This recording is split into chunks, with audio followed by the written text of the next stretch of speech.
بسم اللہ الرحمن الرحیم۔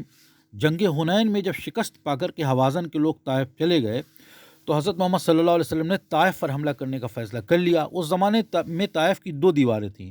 جب شہر والوں نے یہ دیکھا کہ اسلامی لشکر ان کی طرف بڑھ رہا ہے تو انہوں نے شہر کے دروازے بند کر دیے اور دفاع کے لیے آمادہ ہو گئے۔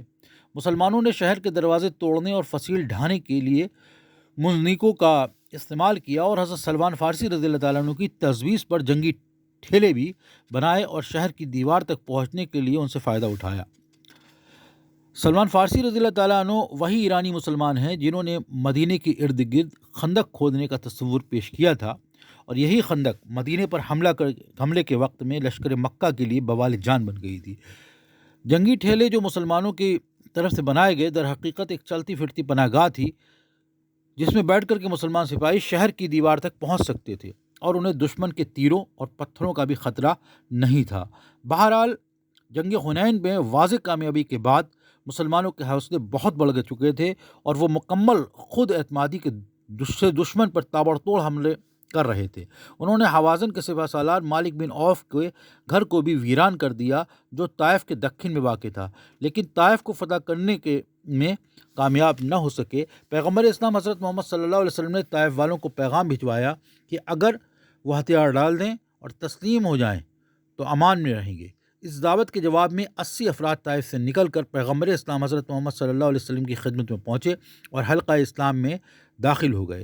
طائف 40 دن تک محاصرے میں رہا، لیکن اس کے فتح ہونے کی صورت نظر نہ آئی تو پیغمبر اسلام حضرت محمد صلی اللہ علیہ وسلم نے لشکر کی قیادت کسی اور کو سونپی اور خود جکرانہ کی طرف روانہ ہو گئے تاکہ مسلمانوں میں مال غنیمت تقسیم کر سکیں، اور اس طرح تمام مال غنیمت جس میں 6000 قیدی بھی تھے مسلمانوں میں تقسیم کر دیے گئے۔ قیدیوں میں ایک خاتون ایسی تھیں جن کا نام شیما تھا۔ وہ پیغمبر اسلام حضرت محمد صلی اللہ علیہ وسلم کے پاس پہنچی اور بولی کہ میں آپ کی رضائی بہن ہوں۔ جس وقت آپ حلیمہ رضی اللہ تعالیٰ عنہ کے دودھ سے پرورش پا رہے تھے تو میں بھی دودھ ان سے ہی پیتی تھی۔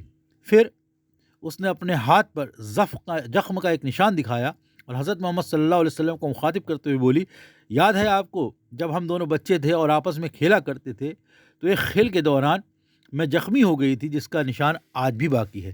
پیغمبر اسلام حضرت محمد صلی اللہ علیہ وسلم نے جواب دیا، اے شیما، کیا تمہیں یہ پسند ہے کہ مسلمان ہو کر آزادانہ زندگی بسر کرو؟ شیما بولی، میرے لیے آزادی کا مطلب یہ ہے کہ میں صحرا لوٹ جاؤں اور وادیہ نشینی میں زندگی گزاروں۔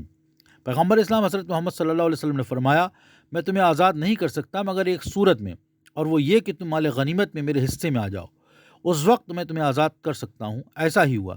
شیما کو پیغمبر اسلام حضرت محمد صلی اللہ علیہ وسلم کے حصے میں شامل کر دیا گیا اور اس طرح وہ عورت آزاد ہو گئی، اور مذکورہ خاتون کا شیما بھی درج ہوا ہے، اور یہ بھی آیا کہ بعد میں انہوں نے اسلام قبول کر لیا تھا۔ بہرحال جب شیما رہائی پالی تو دوبارہ پیغمبر اسلام حضرت محمد صلی اللہ علیہ وسلم کے پاس بولی کہ میرا شوہر بھی قید ہے اور جنگی قانون کے مطابق اب وہ مسلمانوں کا غلام ہے، میں آپ سے التجا کرتی ہوں کہ آپ ان کو بھی آزاد کر دیں۔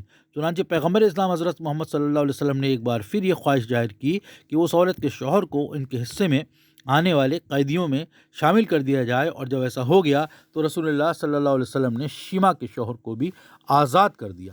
یہاں پر کتنی حضور صلی اللہ علیہ وسلم کی زندگی سے ہمیں عبرت حاصل ہوتی، جبکہ دیکھیے حضرت شیما نے اسلام قبول کرنے سے انکار کر دیا، لیکن رسول اللہ صلی اللہ علیہ وسلم نے اپنے اس رشتے کی عظمت کو رکھتے ہوئے ایسے حالات پیدا کرے کہ ان کو اپنے حصے میں لے کر کے ان کو اور ان کے شوہر کو آزادی دلائی، جبکہ انہوں نے اسلام قبول نہیں کیا اور بعد میں انہوں نے اسلام قبول کیا۔ مطلب حضور صلی اللہ علیہ وسلم کی انسانوں سے محبت اور رشتوں کی پاسداری کتنی زیادہ آپ اس بات پہ اہمیت دیا کرتے تھے۔ اللہ تبارک و تعالی ہم کو بھی اس پر عمل کرنے کی توفیق عطا فرمائے۔